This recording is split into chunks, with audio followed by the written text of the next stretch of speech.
Okay, welcome to Only 2 Degrees. This is Stacy Nelson. I'm also with caloriesandwine.net, and I am here with Don. Oh, shoot. I did it, didn't I? Don Reha. Winemaker here at Thornton Winery. It could be worse. I could have forgotten all of your names. Yeah, you could have called me some of the other names I'm familiar with. You know, that's not okay. It's not okay to do on the air. That's right. I think the FCC has a problem with that. They do, a little bit. All right, and we're sitting here at Thornton Winery. You can hear the restaurant in the background. It's actually quite crowded for a Monday, isn't it? Yeah, it's. I mean, this is kind of a daily event for us here, with the popularity of Cafe Champagne. So, we're a good thing we made a reservation. You think you know someone to get the right table? Yeah, sometimes even that doesn't work. Customers first, right? That's right. Okay, well, tell me something about yourself. How long have you been here at Thornton? I've been here at Thornton for about 5 years. And you came from? I came from Northern California, which most recently Renwood Winery up in the Sierra Foothills. Wow. So you actually came from a famous wine-growing region, wine-making region, down to our little Temecula Valley. I did. What happened? I actually came down on a visit and saw what was happening here and was just amazed, absolutely blown away. Because when you're in Northern California, it's Temecula is kind of like, you've got all the Northern California wine regions, and then Temecula is kind of like down there. And I had been hearing about Temecula and things that are happening, and so I wanted to come down and see it for myself, and I did, and was just absolutely blown away by what was happening here, and it was really on the verge of changing big time. And one of the big contributors to that was the Pierce's disease problem that we had here, over the last 6 to 12 years, I would say. And that was kind of a blessing in disguise, because it eradicated a lot of the first vines that were planted in the 60s and 70s, which, back then everybody planted Cab, Chardonnay, Merlot, because that's what everybody else in California planted. So it was kind of like the what I call the over-the-fence farming, where you look over the fence to see what your neighbor's doing and figure, well, you better do it too. So, they were kind of looking over the fence in Northern California and just planting what was popular. Right.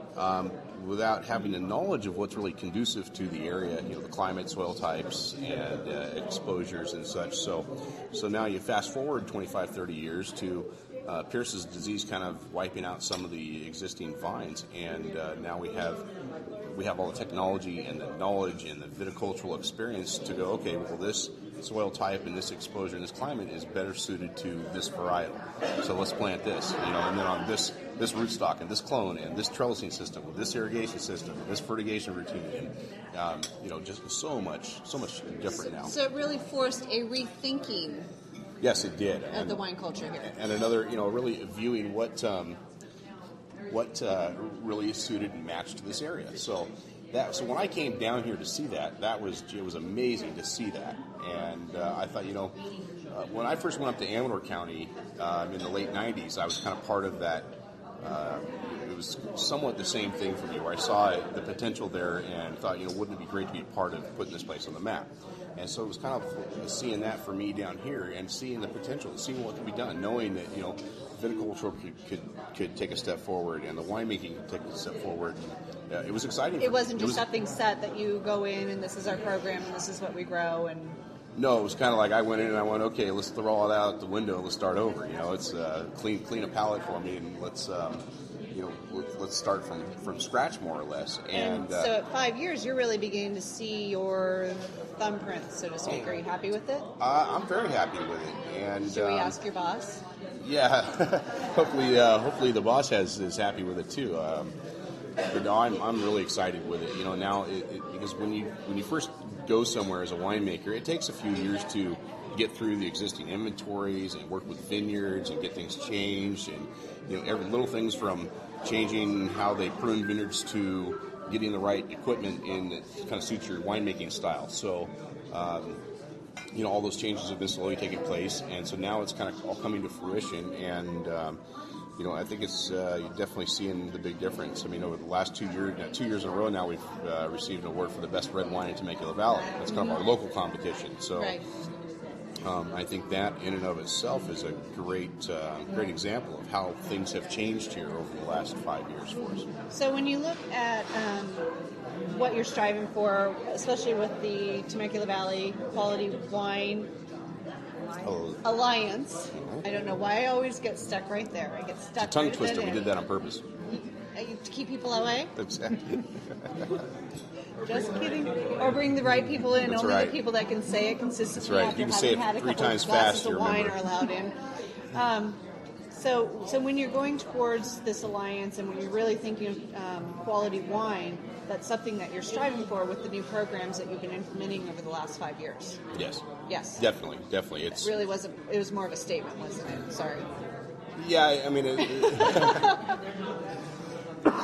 but a great statement at that. It's putting the Quality Alliance together was really kind of the next step for us. Definitely as a region, I saw a need for us to put a collaborative group of people together that had the same interests in mind as far as quality, who really wanted to be dedicated to taking the next steps in quality. Not necessarily the mass production that you came from. Right, not at all. I mean, that's one thing that I really love about being down here is it's not. I know that I'm not going to, grow to 500,000 cases overnight and spend my time traveling the world marketing wines, as opposed to being here in the cellar with my boots on and making wine, which is what I love to do. And that's what you really came down to do. That's where my heart's really at. To get stained at the end of the day and Yep. everything's good. Absolutely. Not to be in London at a seminar talking about how great I make wines when I'm not actually doing it. It's perfect. All right. Well, thank you so much, Don. I really appreciate your time. Absolutely. And next time, can you feed me some wine? I'll feed you lots of wine. Perfect. All It's right. a good plan.